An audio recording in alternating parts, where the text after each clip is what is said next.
Welcome. Today we're taking a different kind of journey, one that explores the hidden, often painful history of Texas sundown towns. These were places where Black people were told, through threats and violence, that they weren't welcome after dark, a reality that shaped generations. By facing this history, we can build a more inclusive future. Join us as we uncover the stories that matter. Our journey begins in Vidor, a small town nestled in East Texas. At first glance, it might seem like any other quiet southern community, but Vidor's name carries a heavy legacy, a reputation that is echoed far beyond its borders. For decades, Vidor became synonymous with the term Sundown Town, a place where Black Americans were not welcome after dark, and where the threat of violence was a chilling reality. In the 1920s, the Ku Klux Klan's influence was unmistakable here.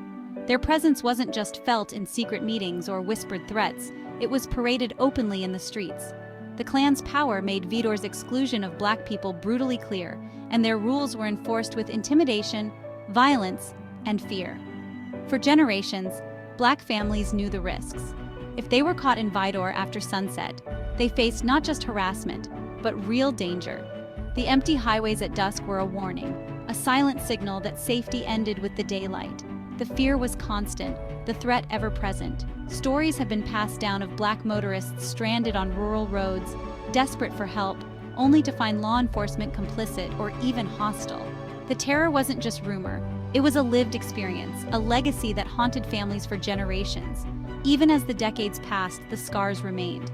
In the 1990s, a federal order to desegregate public housing in Vidor sparked fierce resistance. Protests erupted, and the deep roots of racism were exposed for the world to see. The struggle for equality was met with anger and fear, revealing just how deeply the past was woven into the fabric of the town. Today, there are those in Vidor who are working to change its reputation, to build a more inclusive community. But the past lingers, casting a long shadow over every effort to move forward.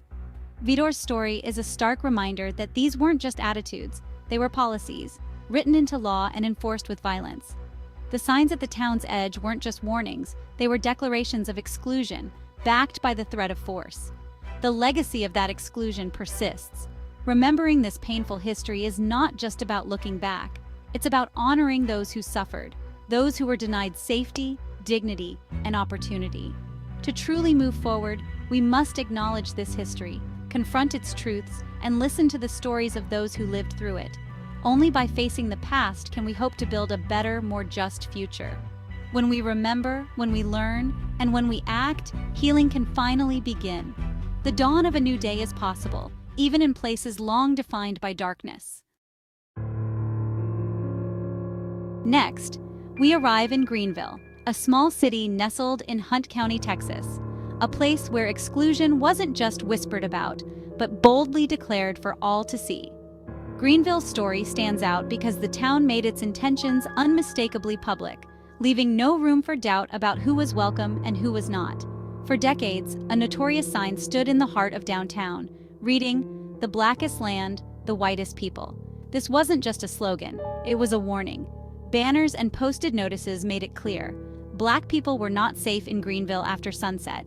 The message was chillingly direct, and it was enforced not just by words, but by the ever-present threat of violence. These weren't just rumors or stories passed down. They were public threats, sanctioned by the community and visible to everyone. The signs shaped daily life, dictating where people could go, when they could be there, and how they were treated. Both Black and white residents grew up under the shadow of these warnings, their lives shaped by the boundaries the signs enforced. Black workers, who often traveled into Greenville for jobs, knew they had to leave before dark or risk their safety. For them, every sunset brought anxiety and fear. Meanwhile, white children grew up seeing this bigotry as normal, absorbing the message that exclusion and prejudice were simply part of everyday life. The sign became more than just a marker. It was a symbol of Jim Crow, a visible, community-sanctioned policy of intimidation and segregation. It told the world that Greenville was a sundown town, and it did so with pride. The fear and trauma caused by these signs didn't disappear overnight. The pain lingered, passed down through generations, shaping memories and leaving scars that are still felt today. Today, the sign is gone, and the physical reminders have faded. But the shadow of that history remains. etched into the collective memory of the town. Greenville is now on a journey of reconciliation, working to confront its past and build a more inclusive future. Yet the wound runs deep and healing takes time. The community is learning to face its history, to listen, and to grow together. We must remember, these words were not just letters on a board. They were weapons used to enforce division and fear. Their echo still lingers, a reminder of a painful chapter in American history, one we cannot and must not forget. Texarkana is a city uniquely perched on the border of two states, Texas and Arkansas, its very name a blend of both. But for those who have called it home, especially Black residents, the state line has always meant much more than just a change in jurisdiction or a different set of laws. It was a boundary that shaped daily life, opportunity, and even survival. For Black families, the line was a stark divider between danger and a measure of relative safety. On one side, the threat of violence and discrimination loomed large.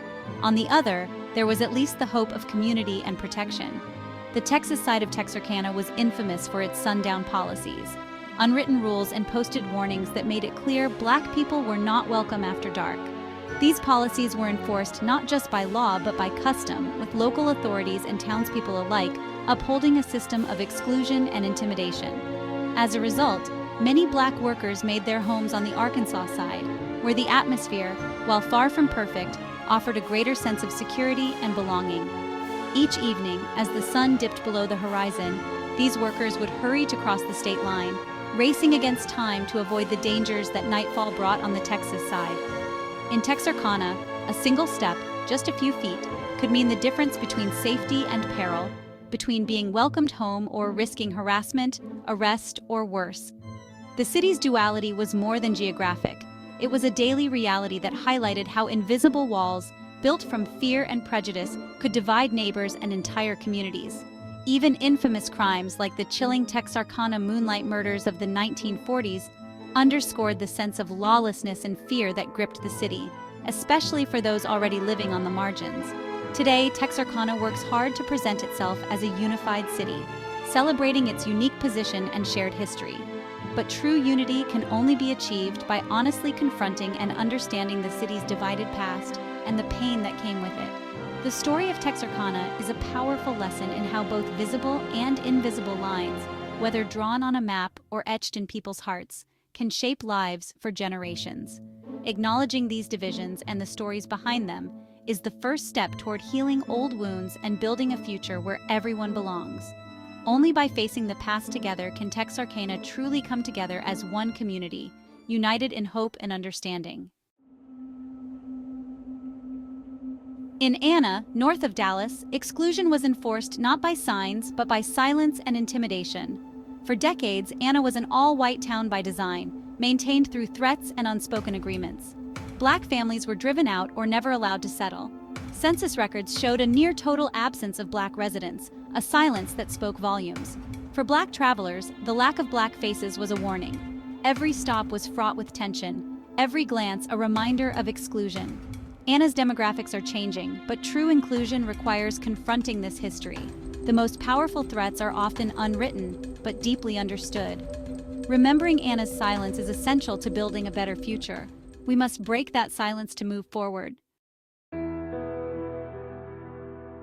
In Center Shelby County, the legacy of Sundown Towns is preserved through stories passed down generations. Black families warned each other, "Don't get caught in Center after dark." The courthouse, meant to symbolize justice, was instead a symbol of oppression. These weren't just tales, they were survival instructions born from real danger. The impact was economic and social, limiting opportunity and freedom. This history isn't on a plaque, it lives in memory. Listening to these stories honors the resilience of those who endured. By bearing witness, we ensure their truth is not erased. Sulphur Springs was known as a sundown town, a reputation that shaped lives for decades. Black people could work there but not live there, forced into separate communities. The entire town enforced this unwritten law through intimidation and discrimination. The Green Book warned Black travelers to avoid Sulphur Springs. The town's prosperity was built on exclusion and exploitation. Acknowledging this history is the first step to dismantling its legacy. The picturesque town square hides a painful past. We must remember the injustice beneath the surface. Mineola's growth was fueled by the railroad, but also by rigid segregation. Black railroad workers were essential, but not welcome to live in town. Strict sundown rules were violently enforced. Police acted as enforcers, not protectors. Black families in nearby areas were cut off from economic opportunities. The irony, a town built on connection, dedicated to exclusion. Progress and oppression coexisted here. Remembering Mineola's history means holding both truths at once. Only then can we understand the cost of exclusion. In Pilot Point, a lynching in the early 1900s cemented its status as a sundown town. The violence was public, sending a message of terror to Black people across North Texas. The aftermath was total racial cleansing. Black residents fled, and the town became all white. The trauma was passed down for generations, a geography of fear. This was not just social preference, but life and death. Remembering Pilot Point means facing the ultimate cost of exclusion. We honor the victims by speaking the truth. Only by remembering can we hope to heal. Odessa's oil booms brought opportunity, but not for everyone. Black workers were essential, but forced to live in segregated neighborhoods, unwelcome in the city after dark. Sundown rules were enforced by a transient, often hostile culture and complicit police. The Black community built its own world out of necessity, but it was born from injustice. Odessa is more diverse today, but the legacy of division remains. Economic and social disparities persist. Understanding Odessa's past is key to building a more equitable future. We must confront this history to move forward. Marble Falls, known for its natural beauty, hid a painful history of exclusion. Black families were systematically denied the right to live there, forced to the outskirts. The landscape's beauty masked a message: this is not for you. The contributions of Black workers were accepted, but their humanity was not. This truth is often omitted from local histories. Remembering Marble Falls means questioning who is missing from the story. Even the most beautiful places can hold ugly histories. By telling these stories, we honor those excluded and challenge ourselves to do better. We've traveled across Texas, not as tourists, but as witnesses to a hidden history. Understanding these stories isn't about blame. It's about building a more just, compassionate future. The light of truth is what chases away the shadows of sundown towns. By listening, sharing, and remembering, we help shine that light. Please subscribe and join this community of learning and healing. Until next time, take care of yourselves and each other.